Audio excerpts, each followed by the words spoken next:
Alright guys, TacticalRab back again today. Hope you're all doing well and enjoying your day so far. Welcome back to VALORANT News. Lots of drama today. We've got to dive into the format officially confirmed for the kickoff event in Sao Paulo. Lots of pros not at all happy, and for good reason, with the way this format will be playing out. But also the last chance qualifier for challenges going on. Sinatra's team still alive in the top 32 of the bracket. Hit the like button if you enjoy. Subscribe if you are new as always. Let's dive straight into things. Effie is the coach of version 1 as well, but they didn't last particularly long in the tourney last night. First of all, we've got to talk about this. This is the kickoff event, or the lock-in event as they call it, in Sao Paulo, Brazil. Now, we didn't know what the format was going to be, and they do a video last night explaining exactly what is going on here, so they talk about things, and these are all the teams. So there's 32 teams here, right, including Edward Gaming and FPX. That's what we thought about, right? They were going to add 2 more teams. 32 is a great number for a tourney like this. It's a really easy number to work with. You can do loads of different groups in loads of different ways, but turns out they decided to do an absolutely atrocious format in my opinion, and well anyway, these are the highlights of this. The alpha matches will be February 13th through to the 19th,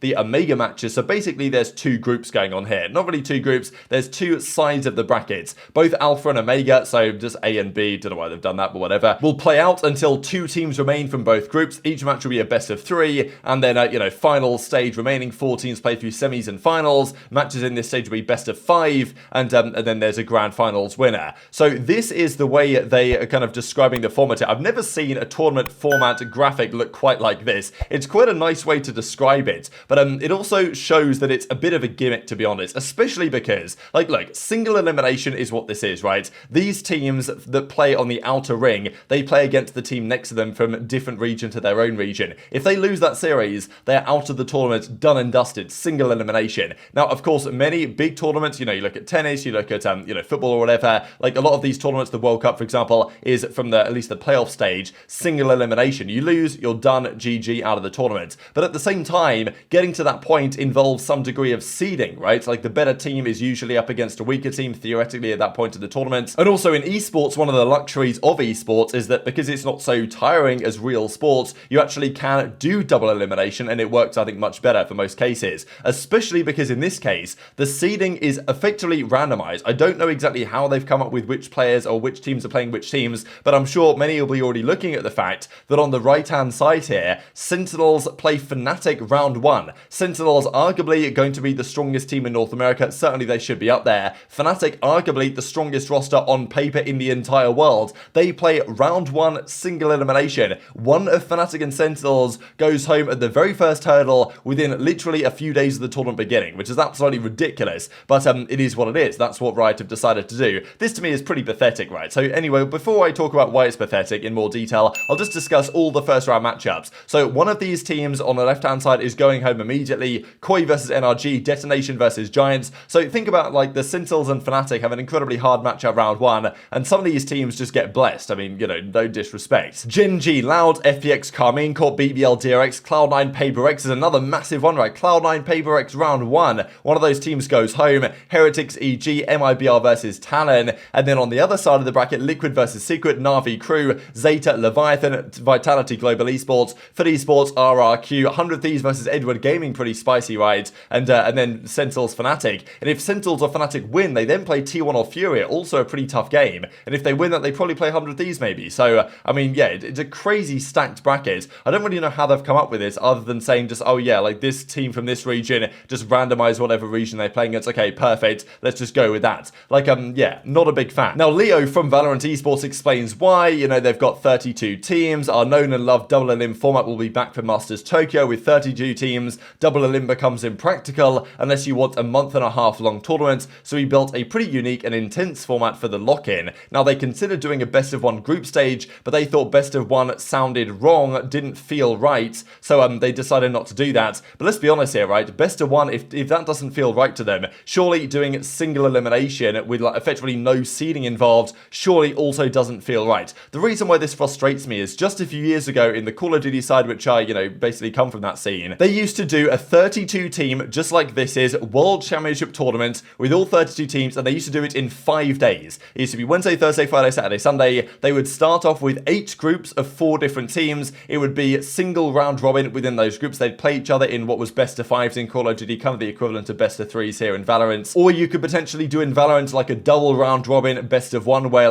least you play all the teams in your group a couple of different times. Whatever you want to do, that was the way it was done. And then of the 32 teams, 16 would advance from the groups. It wasn't the perfect format because tiebreakers were a bit dodgy. You could, for example, do a Swiss system like they do in the Counter-Strike majors. That would also be a great format, I think, that would kind of actually get the best teams to come out of the groups, but they decided, of course, not to. And then at that point in the Call of Duty World Championship, you'd get to 16 teams. That would be by the Friday, and then it would be a straight double elimination bracket with 16 teams down to one winner on the Sunday at the end of the weekend. Absolutely cracking format, and they achieved that all in 5 days. Now, to achieve that in 5 days, they did require many streams. There was an Alpha stream, Bravo, Charlie, Delta. There was 4 matches going on simultaneously for the first couple of days. That is not easy to organize, but it can be done, and it probably should be done in a case like this, especially because, as I say, that's a 5-day event. This is a 3-week tournament here that Valorant are putting on. Like, I mean, he says, Leo, that it's going to take him a month and a half to do that. As I say, COD did it in 5 days. Now, yes, you might not want to do it where you've got multiple matches going on simultaneously, but to achieve a good format with 32 teams, you've got to probably have an Alpha and a Bravo stream. I don't see what the issue is having 2 matches going on simultaneously for many hours of the day, and you could get done within a week or so. All those brackets will be sorted, everything will be ready to go, but instead they've just condensed the format so massively, and I think they're screwing over a lot of teams. I mean, to me, this could be the greatest tournament in Valorant history on paper. All 32 teams are there. We'll probably never get a tournament like this again, right? I mean, we're not going to get this at the World Championship because there'll be less teams. We're not going to get this at Masters. This is like the only time, probably in Valorant history, as the kickoff for franchising, the kickoff of partnerships, we're going to get all 32 teams, obviously 30 in the partnership league, plus 2 Chinese teams,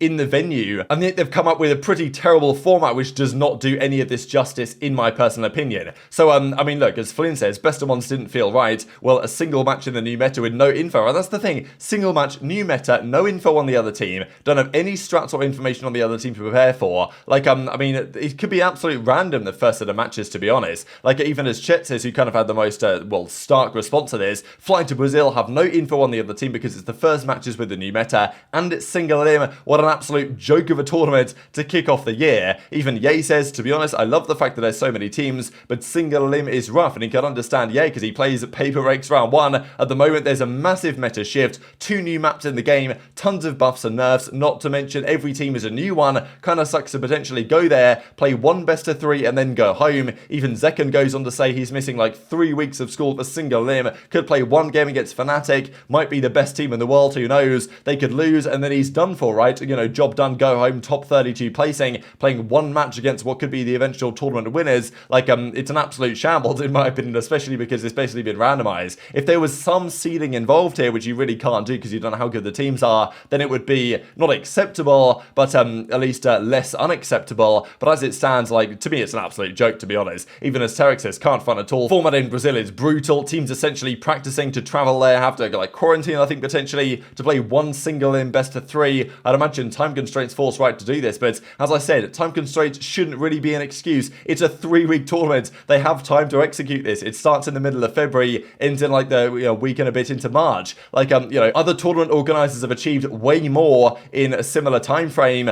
but I mean, yeah, I guess they just can't do it. Like, they can do it in League of Legends, they just can't do it in Valorant. I just really don't understand why. And TenZ obviously isn't happy as well, right? You know, kickoff single elim, kickoff events, and I'm sure Sentinels are thinking that, oh my god, like, we've got to play Fnatic round 1, and we didn't look so good before the Tarek Lundberg Invitational. Not a great way potentially for them to start off their season, or for anyone that loses in the first rounds, and there will be some upsets, I'm sure. So that's my opinion on that stuff. Maybe you think it's too harsh or over the top. It's still going to be an entertaining tournament to watch, but I feel like they could have just done way more with this than they have achieved, and it's kind of screwing over many teams. I know that Leo, we saw, he also went on to say that, okay, it's bad for the players, but it's good for the fans, right? And the fans come above everything, which okay, look, true, the fans come above everything, but at the same time, is this actually better for the fans, this tournament? Like, I'm not necessarily sure it is, because fans of teams they might really want to enjoy watching are potentially going to go out of 1 matchup, right? Like, if you're a Sentinels fan, you might get to see them play 2 maps, and that's it for the first tournament of the year, right, before the season begins, which which is obviously worse than arguably doing another format where at least fans of certain teams get to see more of their team. But at least that's just my perspective. Let's talk challenges then, because last night was an absolute madness as well in the tier 2 side, and as Imi says, people that set out single elim,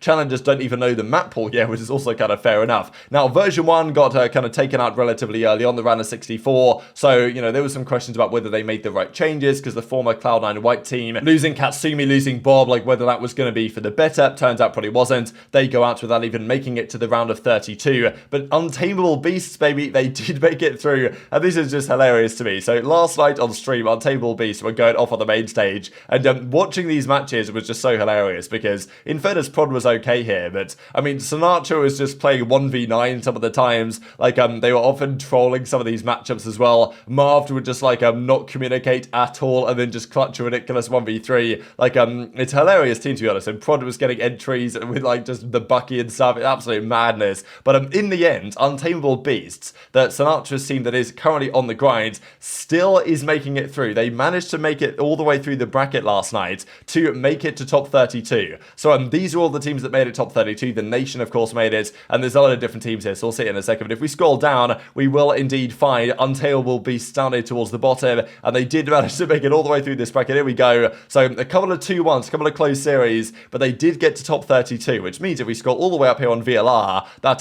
this is the top 32 bracket. 2 teams, one here will qualify, and then one on the lower side of the bracket will qualify as well come January the 22nd. But most of the favourites did indeed make it through to the round of 32 when it becomes double elimination. So the Nation are, of course, here as well. They are, Stewie2K's team. They're going to make a run, and then if we scroll down, we do have Untamable Beast, and they have, I think they're the 10th seed. So they played Division 0. They, should be favourites in this game, but honestly, who knows at this point? These guys could just do absolutely anything this tournament, and if they win that, they probably play Nearest Airport, which is the team of Calypso and Precision and these guys. So also a pretty good team. But if they make it past both of those matchups, they genuinely have a chance of doing something here. But I mean, yeah, like I think it's pretty unlikely that the Nation play. I mean, the viewership, if the Nation, which is Stewie2K's team, play Untamable Beast, would be out of this world. I hope that it happens. It probably won't based on the bracket, but it still is possible in the losers bracket, for example. So I mean, yeah, we'll see how that goes. It'd be absolute comedy, but I'll keep you guys updated on the developments here, because yeah, Sinatra's team, they made it through this far. He had 45,000 max viewers last night, so the content has been out of control, and yeah, I'm hoping they can go even further than this. But very much enjoyed your thoughts in the comments.